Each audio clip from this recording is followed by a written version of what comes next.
third game, one before the last of the quarterfinals for the UGL Season 3 of Hearthstone Tournament. So a great match today between one of the former champions, the guy who made it to the final last year, Frédéric Saint-Onge, who's going to be playing as Norwenna, versus... Damn, I forgot his name again. Pierre-Olivier Boudreau, who's going to be xgamer. Sorry, Pierre-Olivier. So Pierre-Olivier Boudreau, the challenger, who's going to be playing as xgamer against Norwenna, Frédéric Saint-Onge. So promising game, especially since Norwenna is the only one who made it to finals last year, who's still in the tournament. François having been disqualified already. So the favorite, well, I'm saying favorite, but he got beaten by Colin when we in the bracket. So it's his only loss so far. What's interesting with Frédéric Saint-Onge, to make a little history, is that so far he's won every single game of Hearthstone he's played. Every single best of X he's played in every tournament of Hearthstone, except the games we casted. Every game we casted, whether it be last year at the finals or this year against Colin or whatever, he always lost when he was being casted. I guess he's having a hard time with the stress of being watched. All right, let's hope he can, well, let's hope. Let's hope for him that he can beat this curse, and let's hope for Pierre-Olivier that he cannot. We're going to get into the game very soon. So again, best of 3 in conquest mode, meaning they cannot keep a hero they won with. They need to win with 2 different heroes. The game started. As we can see, we have Norwenna, so Frédéric Saint-Onge, who's going to be playing as Druid, and Pierre-Olivier Boudreau, xgamer, who's going to be the mage. And we can notice it seems to be Mech Mage, obviously, from the draw of the Cogmaster, Mech Warper, and the Goblin Beast Mage, especially he had 2 Cogmaster. Now, Norwenna's Druid has been pretty strong so far. We've seen him play the Druid almost all the brackets. We knew he didn't want to show all his decks, so he played mostly Druid to surprise people when we get to the finals and stuff. Instead, going with his Druid, it's a pretty strong deck. It's a lot of ramp up, lots of strong late game minions, as we can see from him having already Dr. Boom and the Druid. And very interesting, he also already has both Keeper of the Groves, so he can silence minions or destroy minions that fall, but not the nicest draw for Norwenna to start with. He can't play anything yet, and very aggressive. Mech Mage is very aggressive, and he already has 2 minions on the board, and with the Mech Warper there, he can easily, play the Piloted Shredder next turn, and he's going to have already 3 minions on the board. A very, very aggressive deck. Now, that double Slicing Blade, I mean, he's getting a very, very strong board control right now, which is really great. But keep in mind that if for some reason Norwenna manages to clear the board, then he will definitely have lost his card advantage. But with the Goblin Blastmaster, who's going to be able to deal 4 damage both next turns if they want to be played, and such a strong board presence, what's Norwenna to do? Now it's going to be Keeper of the Grove, hesitating between silencing or killing a minion. Goes for killing a minion, the one who deals the more damage. So he wants to be safe on the life point side. He can always silence the Piloted Shredder the next turn, and he can also, go for something else depending on what he draws. Now we have the Piloted Shredder who might kill the Keeper of the Grove. Might see the Goblin Master dealing the 4 damage, so not even needing to... oh yeah, he's gonna need it because in the end it didn't pan out. But decides to go straight for the face, so very, very aggressive Mech Mage this time. Wants to kill his opponents and he wants to do it fast. He knows the Druid, if managed to get board control or to slice him, it's over. Now, the Root Garden being drawn this late is very sad. We have the Recombulator who might save the day, spawning a 4/4. Now, still not enough. I mean, it's going to take 9 damage this turn, 10 with the possibly with the hero power, or if Goblin Blastmaster is played, I mean, Norwenna could just die already. Very, very tense events for Norwenna at the moment. Does not want to keep the 4/4. I believe that card, I'm not 100% sure, but I believe that card had a Death Rattle that gives a minion to an enemy, if I'm not wrong. We'll never know anymore because it's gone. But which would be a reason why you don't want to keep that minion on the board and recombinate it again.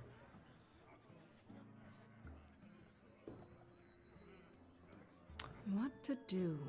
What to do? So xgamer going with the Anoratron followed by the Blood Knight, sorry. So still keeping a very, very strong board. And keep in mind, I mean, Norwenna only has 3 health points at the moment. Even if he managed to clear the board, he still does not have much health. And with only 5 mana, he cannot use his Druid to heal. So very, very bad position for Norwenna. Even if he can manage to clear the board, there's always a chance that the Goblin Blast Mage just kills him next turn. And that's if he can clear the board. So what's it gonna be?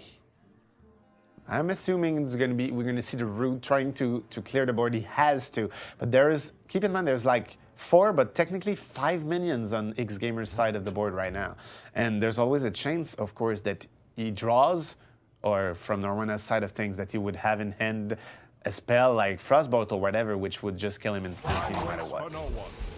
So, going to kill the Piloted Shredder, see from the start what comes up. All right, so at the very least, he can clear the board, so Norwenna's gonna have to clear the board. He's gonna have to try and survive. Oh, he's not killing the board.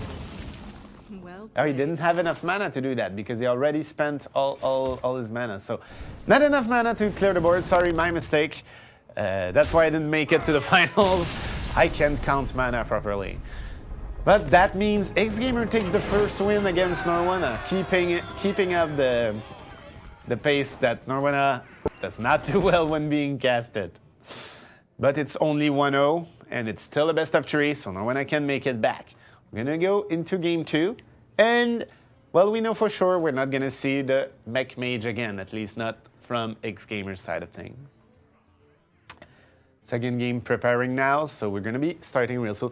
It's interesting to see how the decks were chosen, because Norwenna has been playing this Druid all game long. So there's a chance, I can't claim to know for sure, but there's a chance that xgamer checked what were the race choice and actually made a deck to counter it, because it's known that the Mech Mage and even Frost Mage actually can deal a lot of damage to the ramp-up Druid, especially if you get poor draw from the start. But even if you get a good draw, it's very hard to handle that strong of a mech player who just swarms you with actually pretty strong minions.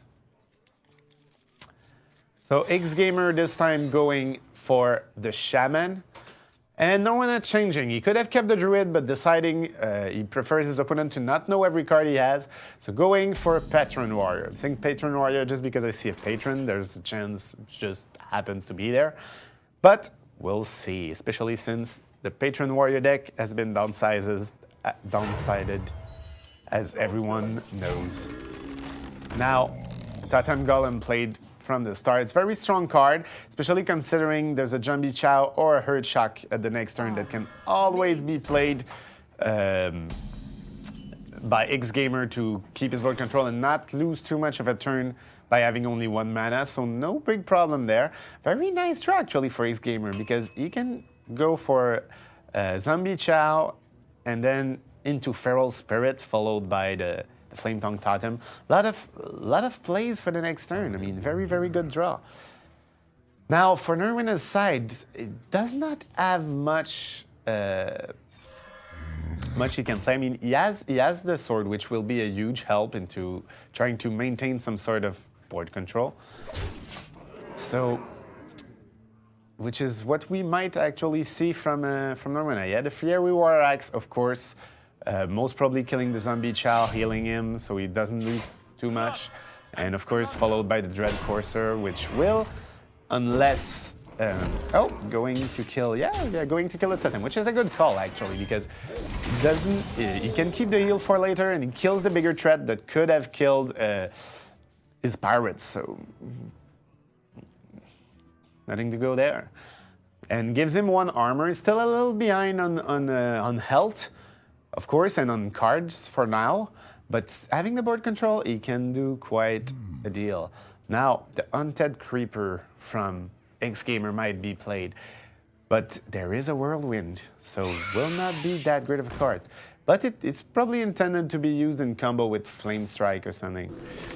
That said, the Rockbiter weapon allowing the Druid to clear the board and maintain stronger presence.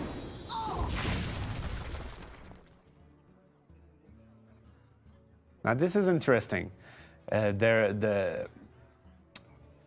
He has to choose. I know, yeah. He has to choose between killing the zombie chow right now and putting the next weapon, but then he's only have weapon and no board presence. Or he could play his minions. He doesn't know that his opponent has Hurt Shock, so there he goes, going for the Fraud Berserker, trying to gain some health out of it, some power. This is most definitely provoke the Earth Shock to be played from his opponent, but that's interesting. I'm assuming we're going to see Feral Spirit and Earth Shock this turn.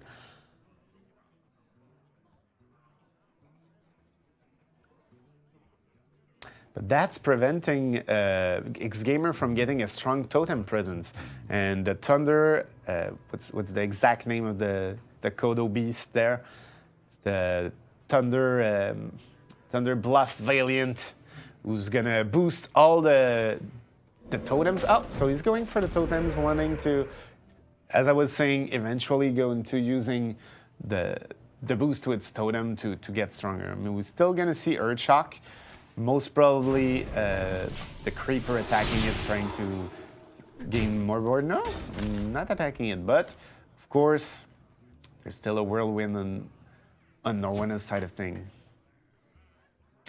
That Whirlwind, packed with, combined with the Grim Patron, can really hurt xgamer's strategy, depending on what the draw comes next. I mean, he has Feral Spirit, which is going to be a great use, of course.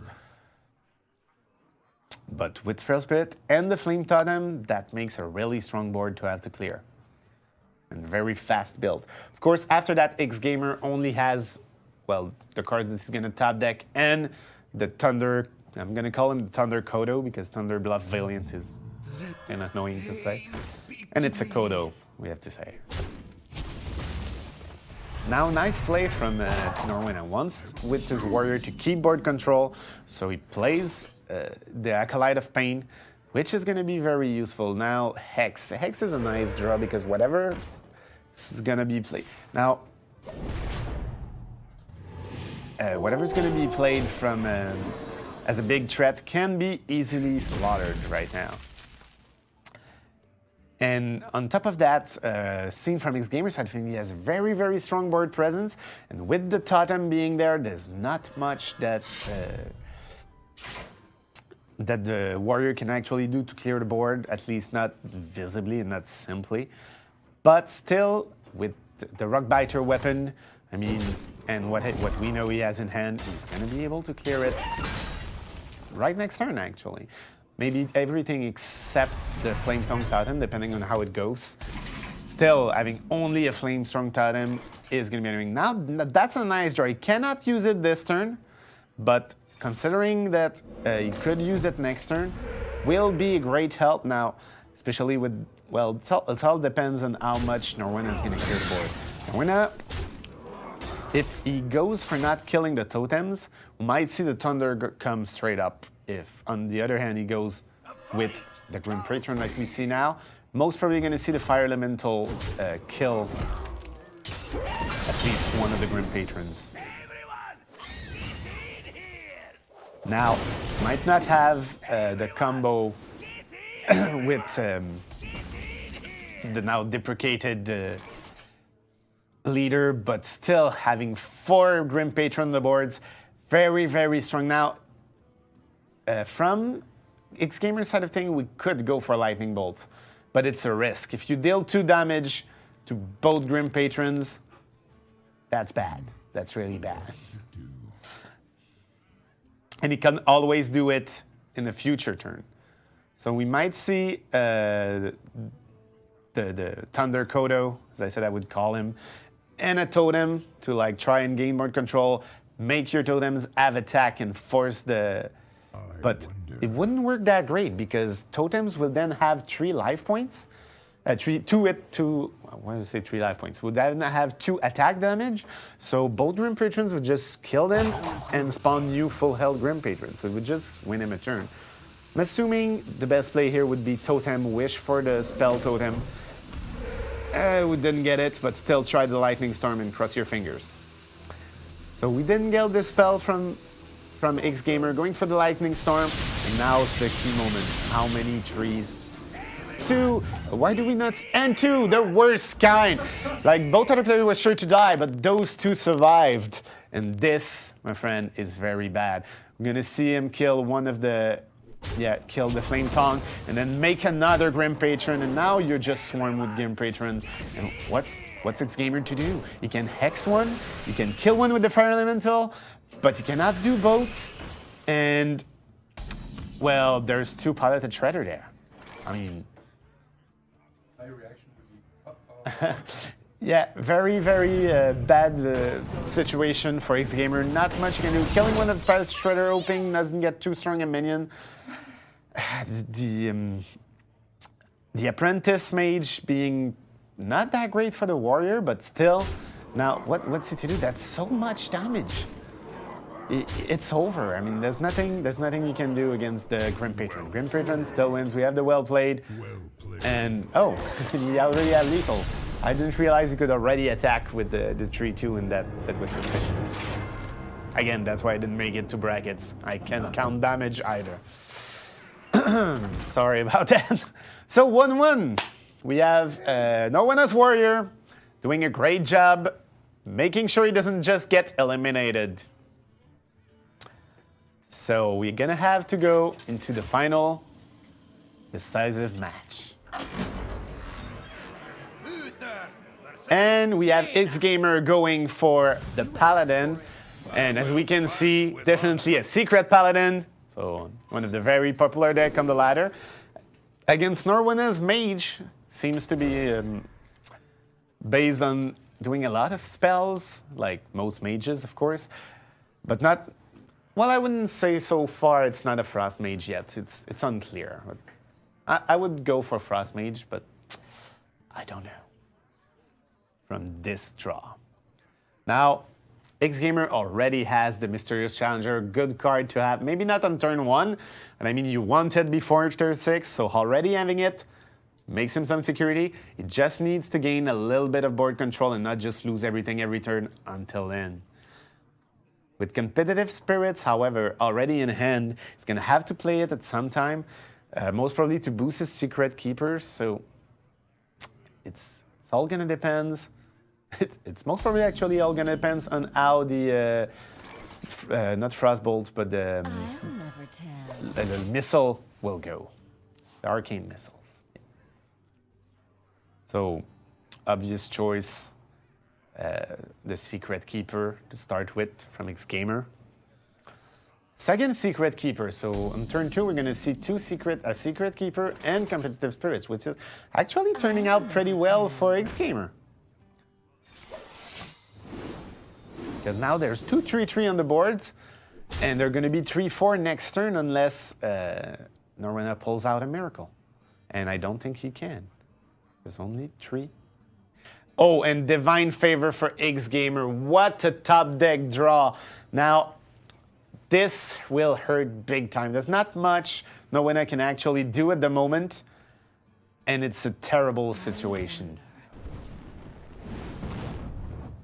to be in. And there we go, we're gonna see, and especially since he didn't play a card, Competitive Spirits, making 2-3-4 or 1-3-3 seats like this. And of course, Divine Favor. Now, there's an hesitation? No hesitation. Divine Favor from the go. Gonna have a lot of start. Buster from Metal, Dr. Boom, so follow-ups after turn 6. Noble Sacrifice. Oh my god. This is starting very bad for Norwenna. This draw was terribly strong. Of course, the Queen and the Arcane Missile gonna try to use as much as you can to minimize the enemy damage. Will there be luck? So far, it's all gonna depend on only one of the two falls. And now, this is bad. We're gonna see Noble sacrifice, most assuredly.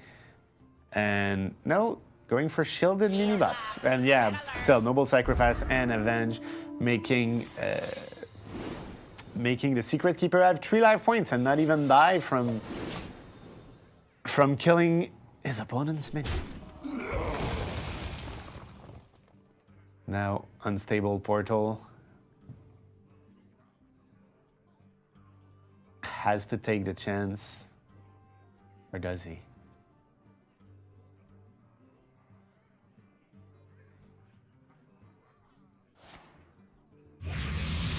Next turn from xgamer, we're definitely gonna see a Knife Juggler followed by a Muster for Battle, and the turn after that, the Mysterious Challenger, it's going terribly wrong.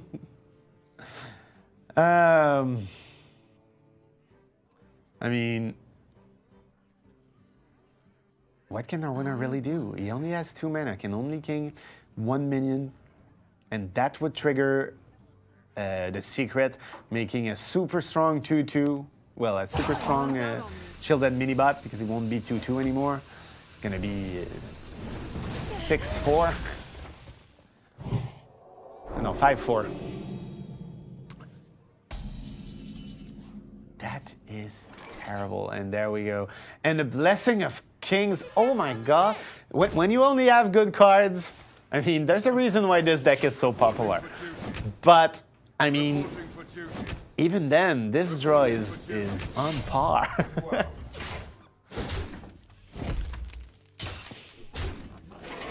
And he knows what's coming. He knows there's the Mr. Challenger next turn.